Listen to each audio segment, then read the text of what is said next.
For more on this and the latest meeting between President Xi and Vladimir Putin, let's bring in our experts for today. We have Senior Fellow for China Strategy for the Heritage Foundation and author of The 100-Year Marathon, Michael Pillsbury, and retired Army Lieutenant Colonel and geopolitical strategist Darren Gobb. Welcome to both of you.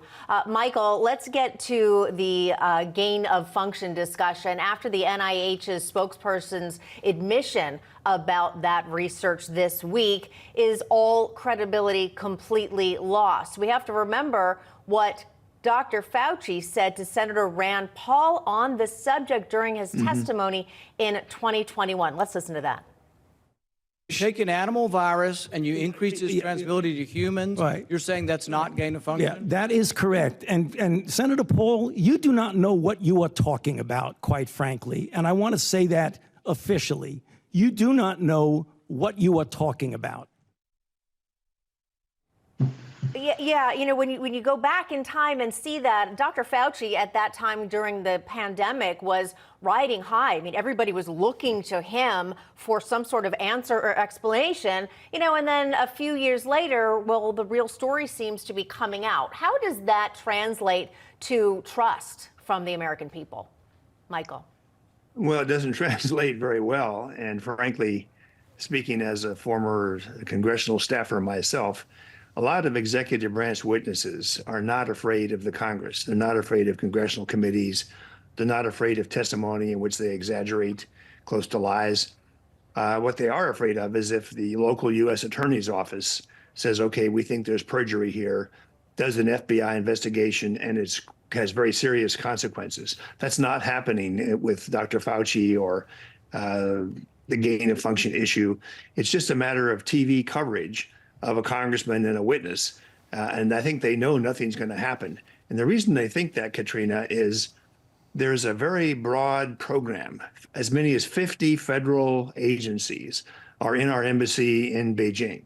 We have a lot of cooperation going on between those 50 agencies and their Chinese counterparts. We set up the Chinese CDC. There have been close relations with it. Dr. Fauci once admitted his first thing he did when he got news of COVID is call his friends in China. So as long as this broad 50 agencies framework is in place, people like Dr. Fauci are protected by the overall policy. Now, President Trump tried to change that, but he didn't have time to make it happen. So that's the broad context. They're not afraid of congressional committee inquiries unless there's a criminal investigation part of it. And they're protected by this overall U.S.-China framework of 50 agencies working with their Chinese counterparts. Most people don't know this. They think that somehow China is a big enemy and we've cut off all relations with China. Simply not true. If anything, under Biden, our relations with China have been increased. Our trade is increased. Our investment is increased. The trend is not the way a lot of people think, that China is somehow an enemy. Perhaps they should be, but they're simply not being treated that way by the Biden administration. Very interesting. Yeah. Lieutenant Colonel, I'm going to talk more about China, President Putin, that meeting that they had. We know that China has come out and said they want to remain neutral when it comes to the war in Ukraine, but they are kind of backing China and the fact that Russia is saying they were provoked into attacking Ukraine. Your thoughts on that, what it means for the future of that war and just their alliance that seems to be getting better for them and what it means for us moving forward?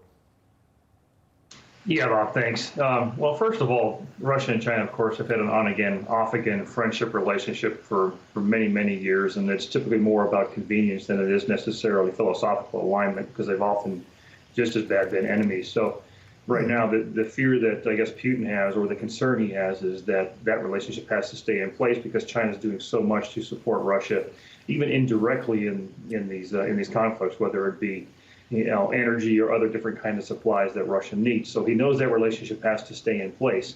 But he's also careful because in some ways Russia is seeing that they're really kind of putting a cart attached to a lame horse with the Chinese economy as it continues to fail. So he knows and sees that. He's concerned about that as well, but he also knows that China is his greatest and largest ally in the overall war and his overall objectives with Ukraine.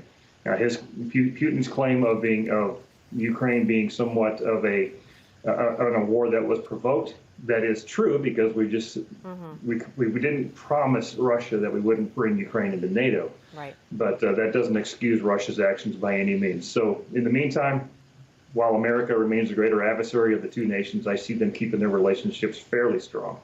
Yeah, certainly the red carpet being rolled out there for Putin certainly does seem to demonstrate that alliance. Michael Pillsbury, Colonel Darren Gobb, we appreciate your insight. Thank you. Thank you. Have a good afternoon.